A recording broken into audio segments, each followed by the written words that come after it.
reacting to his story.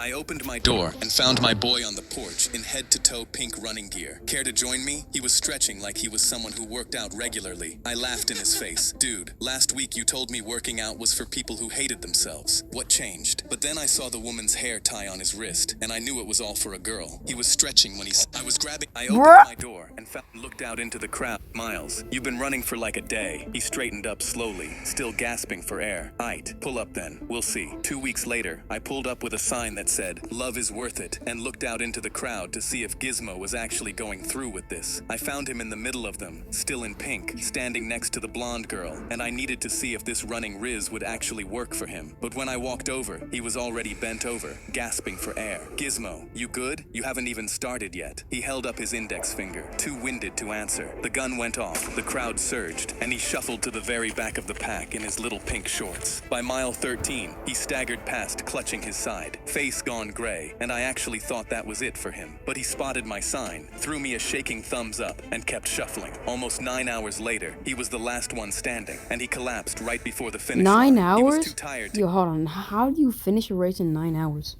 get up, and had to shimmy his body like a snail just to officially cross it. The girl ran over cheering as I jogged up grinning. Gizmo looked up at me with a fist pumped in the air. "Told you, it'd be worth it." He looked her dead in the eye. "You want to get dinner sometime?" Her smile went stiff, and she let go of his hand. "Oh, Gizmo, I'm gay." She winced. "I'm so sorry. I thought What? you knew." My laugh died in my throat. Gizmo knelt there in his soaked pink shirt, metal swinging from his neck, staring at the finish line. I'd sworn he'd never survive it, and I was right, just not about the marathon. I opened my... How? How does a girl be gay? I'm not even gonna ask. I'm not even gonna question it. I was grabbing a lollipop from the bowl on the bank counter when a man burst through the doors with a gun. "Everybody down!" he screamed, waving his gun at everyone. I panicked and dove behind the teller counter, but my mom was in the lobby, dropping to her knees with the other customers. She called my name, searching for me, but he yelled, "Everyone shut the hell up and let me get my money. Nobody leaves until I do." I pressed myself against the counter, my heart slamming because my mom is all I have, and I had to do something before he hurt her. Police sirens wailed in the distance, and the robber's head snapped toward the window. "Crap! Let's do this quick!" he screamed. He shoved his gun at the teller, who was only 10 feet away from me. The teller threw his hands up, then fumbled the drawer open and stuffed cash into the bag, crying. I stayed frozen behind the counter, my whole body shaking, watching my mom out in the lobby shaking. Then I saw it, a red lockdown button on the wall, the kind that seals the whole bank and could stop him. But when I reached for it, I saw the keypad beside it. It needed a code, and I didn't know it. I was so close to saving her, and I still couldn't do anything. Then the sirens grew louder, and the robber panicked. My mom kept screaming my name, so he stormed over and yanked her up by the arm. "Shut up, you're coming with me." He pressed the gun to her head and dragged her toward the doors. Oh, and I no. knew if he walked out that door with her, I'd never see her again. The robber was one step from the doors, my mom locked against his chest, her feet dragging. I was guessing codes frantically, but they all were wrong. Then the teller beside me, hands still up, whispered, 4729. My fingers shook as I punched it in, one number at a time, while the robber's hand hit the doorknob. The second he pushed it open, the lockdown slammed every door shut, trapping him inside. He Bars just coming out of nowhere is crazy, but okay. spun around, wild-eyed, searching for who did it, but he never once looked behind the counter. The police swarmed in and tackled him as my mom broke free. I ran to her, the lollipop still in my hand, and buried myself in her arms. I was grabbing a lollipop from My action figure. the car jack slipped while Kendrick was under his grandpa's car, and the whole thing dropped onto him from the waist down. I grabbed the bumper and pulled until my hands shook, but it did not move. His parents were gone, my phone was dead, and I could not leave him to get help, so I screamed for the neighbors. Nobody came. I dropped to my knees next to him, shaking. I don't know what to do. His breathing was fast and shallow. "Just stay with me, okay?" His eyes started to drift, and I grabbed his hand. I had been stress-telling terrible jokes since my dad's funeral when I was 7, and people had been telling me to stop for my whole life. What happened next was either the worst thing or the best thing I have ever done. "What do you call a car that falls on you?" His eyes snapped open. "Are you serious right now?" Crushing disappointment. "I am literally dying, and you're telling jokes. What do you call a car that won't start? A carps. I hate you so much." His eyes were open, and he was angry instead of fading away, so I kept going. Every time his eyes started to drift, I hit him with another one. "What do you call a car with no tires?" "Literally your car right now. I am I'm going to haunt you. You can't die. You still owe me $20. He was laughing and crying and screaming at the same time. I hate you. After 45 minutes, a neighbor pulled into their driveway, saw us, and called 911. I kept telling jokes in the ambulance because I couldn't stop. At the hospital, they rushed him back, and 3 hours later, the doctor came out. If he had lost consciousness, his blood pressure would have dropped, and he would have bled out. The only reason he was alive was because he was so mad about my bad jokes that it kept his blood pressure up. I was on a field trip with my class in the wilderness when I tripped on a rock and my phone fell out of my hand. I watched it tumble down the steep slope until it landed somewhere far below. Oh, my no. heart dropped. We weren't even supposed to have our phones out, but I snuck it in to take pictures. Up ahead, the group kept walking. I couldn't tell the chaperone I dropped it because she'd know I snuck my phone out and I'd get in huge trouble. But my mom would also kill me if I didn't come back with it. I spotted it down the slope, screen still lit, my own face glowing back at me. It looked close enough to reach, so I started climbing down. But the second I put my weight on the slope, my feet slid out from under me and I tumbled, slamming into rocks the whole way down. I finally caught myself, but I was scraped up and bleeding. My fall pushed dirt loose, sending my phone sliding even farther down. Bro. I looked up and my stomach turned. The trail was way above me now, and the group was gone. Nobody knew I was down here, and my only way out was to grab my phone and call for help. I scrambled toward it again. My fingers brushed against it, but my foot caught, and I went down hard. Just the phone right slid there. the rest of the way down the mountain, the little glow shrinking until I couldn't see it at all. I laid there shaking, hurt, and alone, and this might have just cost me my life. I don't know how long I sat down there, freezing, but then I heard someone scream, "I think I see him!" I jumped up and saw a chaperone climbing up the slope toward me.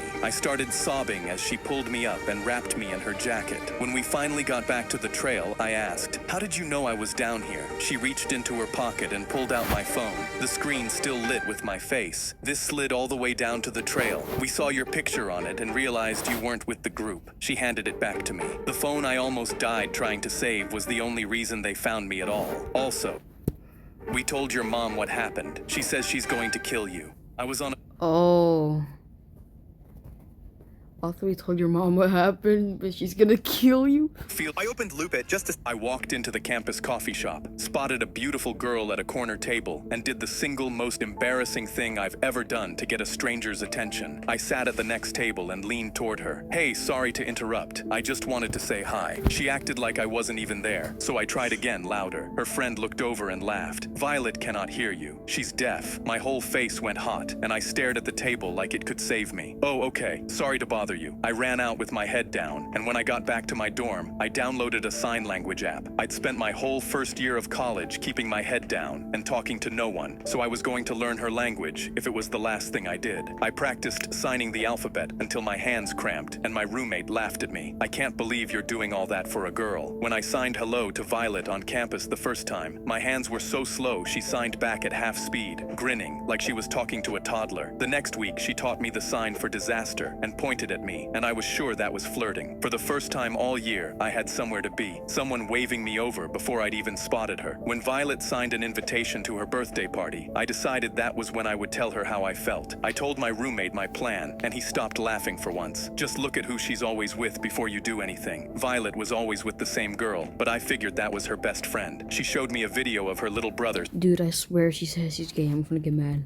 signing his first full sentence, and when the girl filming leaned into frame, Violet kissed the screen. I told myself she was just thankful. The whole week before the party, I practiced my sign until the sentence was perfect, and every time my roommate's words came back, I shoved them down. I'd come too far to be wrong. The party was packed with people signing in rapid conversations I could barely follow. I took a deep breath and started looking for Violet. I found her by the window, and my hands were steady for the first time as I signed that I'd spent 3 months learning sign language because she was the most beautiful person I'd ever seen, and I was completely in love with her. She touched my shoulder and signed 2 words very slowly so I would not miss them. "I'm gay." Then she smiled and signed.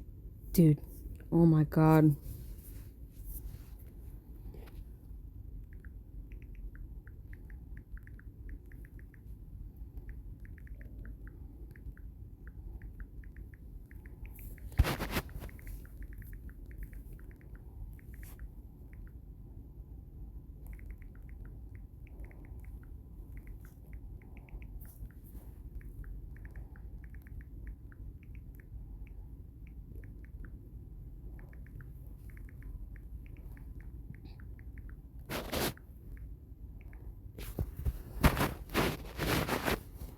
Dude, I don't know.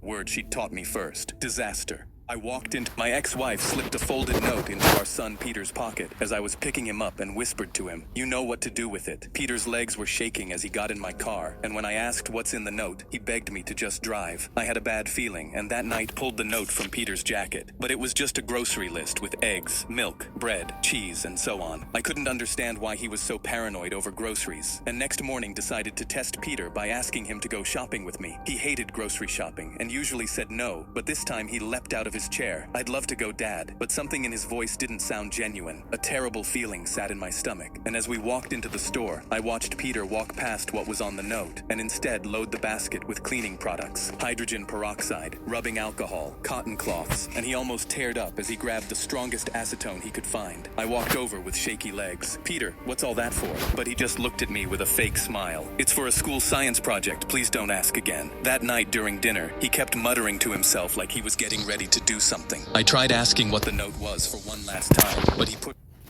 No, I tried asking what the note was for one last time, but he pushed his plate away and threw the fork at my face. "You don't want to know," he cried and ran upstairs. I sat at the kitchen table rereading it until 1 a.m., looking for anything. I eventually went to sleep, but after I drifted off, I woke up to machines beeping around me. I was at the hospital with bright lights shining on my face. I asked what happened, feeling lightheaded. The doctor pulled out Peter's note and asked if I recognized it. I said yes, and he immediately explained that the first, third, and last letters of every word in this note spelled out the chemical formula for an extremely strong sedative. Ignore that message, bro.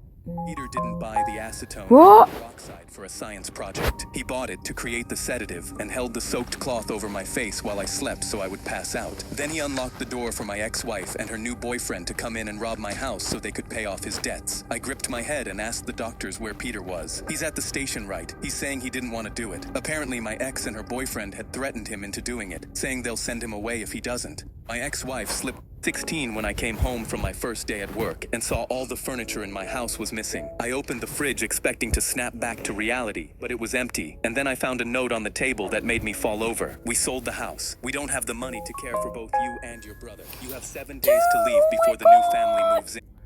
Good luck." It was my dad's handwriting, and there was nothing about where they were going. I started crying because no way could my own family just abandon me. But when I tried to call them, I realized I was blocked. That night, I knocked on my friend's door in my only outfit and explained what happened. They instantly gave me a spare room, and I started working as hard as I could. 10 years later, I had my own contracting company and a house I bought in cash. I'd stopped waiting for a call from them since the day I sent them invites to my college graduation, only to take my diploma to the sight of 3 empty chairs. But then one day, my doorbell rang. I opened it, and my parents and my older brother stood there smirking. The exact faces I remembered 15 years ago. They walked past me into my house like they owned it, and I was in so much shock I couldn't speak. Mom instantly threw her arms around me. "How's our entrepreneur? We're so proud of our son." She pinched my cheek, while my dad was already opening cabinets in my kitchen. I asked, "What do you want?" in a shaky voice, and Mom instantly smiled. "We need to move in for a little while, rent-free. We lost our house, and family takes care of family." I saw my brother kick off his shoes and settle onto my couch while Mom kept going. "We'll also need a $3,000 monthly grocery budget and an allowance for your brother." I looked over at my 34-year-old brother and my dad already sharing my beef jerky. Before I could reply, Mom walked out to her car and returned with 2 suitcases. She set them down, and the 3 of them started unpacking in my living room. Mom tossed her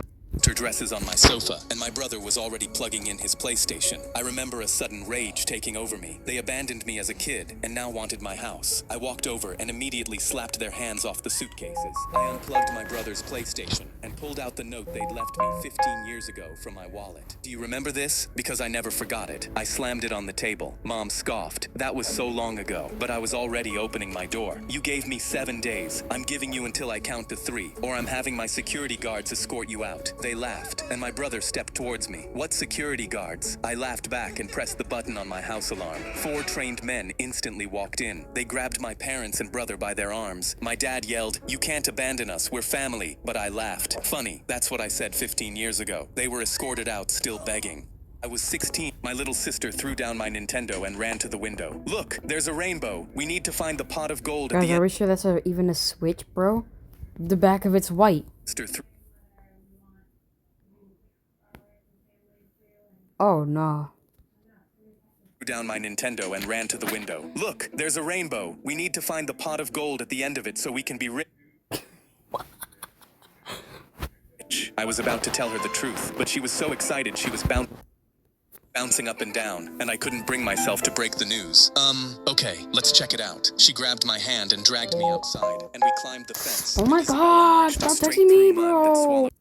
Boots. Leprechauns only give gold to hard workers. It's the rules. I laughed nervously and had no idea how she was going to react when she found out there was no gold. So what do you even want the money for? She hugged her backpack tighter. It's a secret. I rolled my eyes because I already knew it was probably a new vintage Barbie doll for her collection. Suddenly, I looked up and saw the rainbow was starting to fade. Isabella started running faster, and I knew if I didn't want her childhood to end, I had to think of something fast. I pulled out the $500 of emergency money out of my phone case. Yo. I hid it underneath a rock. I waved frantically. Isabella, over here. I found something. I think it's the gold. Isabella sprinted as fast as her little legs could carry her, and when she saw the money, she screamed so loud birds left the trees. I knew leprechauns were real. She held the dollar bills over her head while the last of the rainbow faded behind her. I thought it was finally over, but 3 days later she came to my room with a brand new Nintendo Switch 2. I bought this for you with the gold. My jaw dropped in shock. But your Barbie, I thought. She frowned like I'd said something crazy. I already have a bajillion of those. You've been saving. I already have a bajillion of those. Bro, he just actually threw a Nintendo Switch on the floor. For a new Switch for months. She bought me my dream with my own savings. And I'll make sure she'll never know it. What did we do? A tornado was ripping roofs off houses and throwing cars, and when I saw it heading towards my house, I grabbed my son Toby and ran down the basement stairs. Toby shouted, "Daddy, I'm scared." "We're okay, buddy." But that's when the tornado shook the house, making Toby cry so hard he started choking. His weak heart would stop if he kept panicking, so I had to calm him down fast. I rubbed circles on his back, whispering, "Shh, I've got you." But sweat dripped from my forehead when I felt his heart pounding quicker. So I started singing his bedtime song, "Time for bed, my little guy." But my voice cracked when the tornado threw a car into our house and the alarm blared above us. Toby screamed and dropped his dinosaur plushie. "Daddy, make it stop!" And his heart slammed against my chest. I knew I was running out of time, so I yanked my phone and played his favorite song instead. But Toby's eyes rolled back as his lips turned blue and his body went limp. I tapped his cheek. "Toby, no, stay with me, buddy." I didn't know what to do, but then I remembered seeing videos of people making songs with Suno, so I downloaded the app and hoped making a song would calm him down. "Buddy, you want to make the silliest song in the world with me?" Toby looked up with teary eyes and nodded. "What should it be about?" He sniffled. "Me being friends with dinosaurs." He told me everything they would do together, and his heart slowed down as I typed. Then Toby spoke That is some crazy typing. I think you're just touching the screen. into the mic so it'd sound like him singing, and when we picked the goofiest tune, we hit create. But then the tornado started tearing the house apart, and Toby's heart pounded so hard, I thought it would burst. "Don't let it get me, Daddy. It's okay, buddy. The song's almost done." And then Toby went quiet when the song started playing. Dinosaur and me, we stomped through the mud. Big splashy steps, mud squishes up high. When the noise died down, Dude, I'm about to tell this guy to shut up, I calmer than swear. ever, and he grinned. "Daddy, can we make another song?" I laughed. "Yeah, buddy, as many as you want." And I opened Suno again. A tornado. My girlfriend's son charged at me until I fell over on my stomach and jumped up and down on my back screaming, "Are you my new daddy?" I took a deep breath, and when his mom mouthed, "Sorry," I plastered on a fake smile and mouthed back, "It's all good." Because even though I knew she had a son, I didn't know he was crazy, and part of me didn't want this anymore. How was I supposed to tell her that? When it was time to sit down and eat the homemade lasagna I'd made, Ben twisted a loose bloody tooth out of his mouth and shoved it in my face. "This is for you. You can use it to get money from the tooth fairy." Ew. Turned to my girlfriend and asked if she wanted to go on vacation, just the two of us, because I signed up for a girlfriend, not a kid who used my leg as a jungle gym. But she smiled ear to ear. My son would love that. And a few weeks later, when we were at the hotel, Ben was starfished across my chest, painfully plucking the individual hairs on my arm. His mom kissed his head and grabbed her purse. "You guys are so cute. I'm leaving to get ice. Enjoy your bonding time." I yanked myself out of bed and reached my hand out. Wait, but the door had already clicked shut behind her. her. I quickly grabbed his backpack and took out the drawing that was sticking out. What's this, buddy? I knew if I didn't make conversation with him, then he'd find a way to attack me again. He whispered, "Open it." I unfolded it, and at the top read the words, "Draw your family." And below, there were 3 stick figures. The one labeled Dad had 2 different colored eyes, and I knew it was supposed to be me, except he'd drawn it off to the side. I didn't want to draw us all together yet, in case you didn't actually become my new daddy. I read the drawing twice, and my heart broke. The whole time, Ben was just a child who wanted a family. I took out a green crayon and drew a circle around the 3 stick figures. Look, we're all together. Ben saw what I'd done and charged at me until I fell over on the bed. But this time, I reached my arms out and hugged him back. I'd spent weeks trying to get him off me, but I wasn't putting him down now. My girl... Okay. The new This is the Japanese last kid video. tossed his apple in the air, drew a samurai sword from his backpack, and split it into 6 pieces before it hit the tray. Our whole table covered their mouths with their hands in shock. The kid caught a slice on the blade, ate it, and shrugged like he'd peeled a banana. I tapped him. "Dude, how did you do that?" He wiped the steel on his sleeve. "My family used to be samurais. My dad taught me a few tricks." I whispered, "Dude, you gotta hide it from the teachers, or the principal will have you expelled." He shrugged like he didn't care, and when someone threw a grape across the table, he split it midair without blinking an eye. People kept going, and someone threw a sandwich, which he cut into perfect triangle slices. A potato, he slices into fries. And just as someone was about to throw a birthday cake at him, the doors banged open, and Principal Collado shoved through the crowd, ripped the sword out of his hands, and held it over his head. "Arts and crafts stay in the art room." The kid rose out of his seat and shook his head. "Sir, this is not arts and crafts. This is a lifelong family custom." Collado laughed in his face. "Okay, karate boy, I've done sword fighting since before you were born." He pointed at the kid's chest. "Beat me in a one-on-one fight, and you keep your Are you gonna kill him? little tricks. Lose, which you will, and I will never hear about this again." The kid just nodded. They walked to the yard, and the entire school followed them outside. The kid unrolled a cloth from his bag and stood up with 2 wooden practice swords. He tossed one to Collado and kept the other. Collado came in swinging, wild looping cuts. "Come on, dance for me, karate boy." The kid snapped his sword up, blocked it clean, and didn't swing back. Collado swung harder and harder, but the kid kept dodging it. He barked, "Stay still!" and he reared back to bring his sword down overhead with both hands. The kid stepped in, caught the chop on his blade overhead, and cracked his own sword across Collado's wrists. The wooden sword dropped into the grass. The kid swept Collado's legs out and dropped him flat on his back, then set his blade against his collar. The yard went dead silent. The kid lifted it away and pulled Collado up by the hand. "That one was a trick my dad taught me." He pulled What his the heck? Why did his head look like that? sword from the dirt, slid it into his bag, and shrugged like none of it mattered. And by the way, it's not Karate Boy, it's Samurai King. 400 kids lost their minds. The new Japanese, every parent stood up and walked out in the middle. Yeah, I forgot. So anyway, I think this guy is like iPhone 17 giveaway. $1 every 100,000 subscribers. That's 1 million actually. Anyway, I'm gonna react to her story later on, maybe tomorrow. Goodbye.